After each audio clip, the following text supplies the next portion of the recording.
Mikel, at 1-0 for so long in that match, was it uncomfortable for you at times? It is always, and against Brentford, because they just need a throw in, and it's a chaos and an adventure, and 1-0 is never enough against them. It's true that way. I think we dominated the game, created the biggest chances. We only conceded one chance on the save of David from the corner, I think. Overall, very happy, because the week that we had 3 days later without any kind of recovery to do what we've done again, I'm very pleased. I'm proud of the players. You just mentioned that save, and I have to ask you about it, because David Raya, you've spoken about the difference that he's made for you in goal. That was one of the best saves of the season, wasn't it? Yeah, I haven't looked at the back, but it looked like a great reaction and a really important one. I think their keeper made some very good saves as well, because we had some big open chances. But that's what you need in key moments, our players individually, to do what they have to do. And we certainly done it. Another clean sheet, that we had 4 games without a clean sheet and a good victory. Clean sheet, 18 unbeaten, 4 wins in a row at home. You tick all of those things off, and you also add into the fact you've had so much football to play. You spoke about rotation before the game. Right now, are you getting maximum out of this team, do you think? Yeah, especially because the amount of injuries that we still have, and we lost Saliba, we lost Big Gavi, today we lost Mosquera. Yeah, it's been a challenge, but yeah, Jurgen had to play as a centre, but whoever comes in, Ben White, I think he was excellent today. So everybody that giving the opportunity is performing. Yeah, and given the players that aren't available and the way he's rotated and the week they've had, some run of results for them. Yeah, 3 points were very important today. That was not the best game so far from Arsenal, but they created the best chances, and I think they deserve to win. I'm worried about Mosquera and as well Rice. I don't know if Rice is injured, but it's good to make a turnover today, and after the week they had, 3 very important heavy games. So, but I don't want to get more injured players, He's talked about players continually stepping up. Mikel Moreno's right at the top of that queue. Amazing. With another goal, another headed goal in that first 10 minutes tonight. It's amazing how he's very impressive, in this position. Michael, I think you can give him more advice, but he's filled up, the gap, in this position. And as I said before, he scored a great goal again, His movement is kind of typical of a striker, in a penalty area between defenders. He cut, the cross, great cross, from White. Great movement as well on the right flank.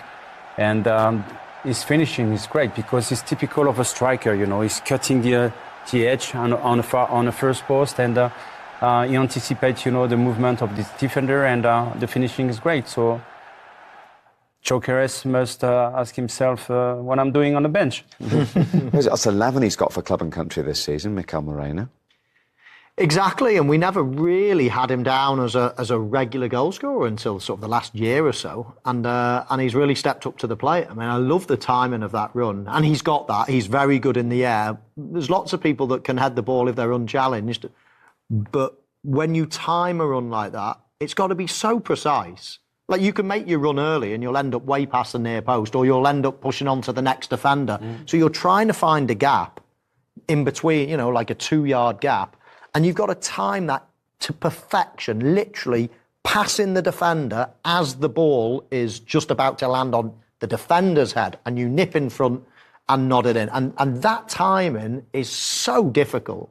I mean, it takes years and years and years of practice to understand, right, what's the defender going to do? What's the wide man going to do? When he crosses it, because if you get there a split second too far, the defender sees it and wrestles you out the way or heads out of the way.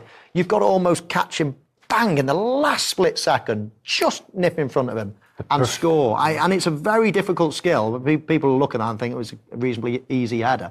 Well, the header's the easy bit. The timing of the run is, and he's got that. He's a very, very good timer of his runs. Yeah, and it stayed that way for a long time. You're a little bit anxious in that second half at 1-0, but eventually Saka off the bench settled it. Score now. There's the next 6. It's Villa away, which is very difficult on Saturday morning, potentially. They've won again tonight, 8 out of the last 9. Club Brugge, of course, away in the Champions League, where Arsenal are the top. Wolves, Everton, Palace and Brighton. I mean, they've got a real opportunity to get a stranglehold at the top of this league here. They have. I mean, the 2 away games, Aston Villa and Everton, let's just focus on the Premier League here, those 2 away games could be a little bit tricky. But I can't really see anybody at the Emirates at the moment. I can't really see anyone taking points off Arsenal. Certainly not Wolves, the way they're going. 2 points so far in the league so far. Crystal Palace are a good team, but that's in the League Cup, so it won't concern Mikel Arteta so much. And then, of course, Brighton at home. Brighton concede a lot of goals, but they can beat anybody, Brighton, on the day. But it's not the worst run in the world, that. I think this next game away at Aston Villa is a big challenge. If they win that, then, wow, they're looking imperious. Yeah, the early kick-off on Saturday. Now, you asked about Declan Rice.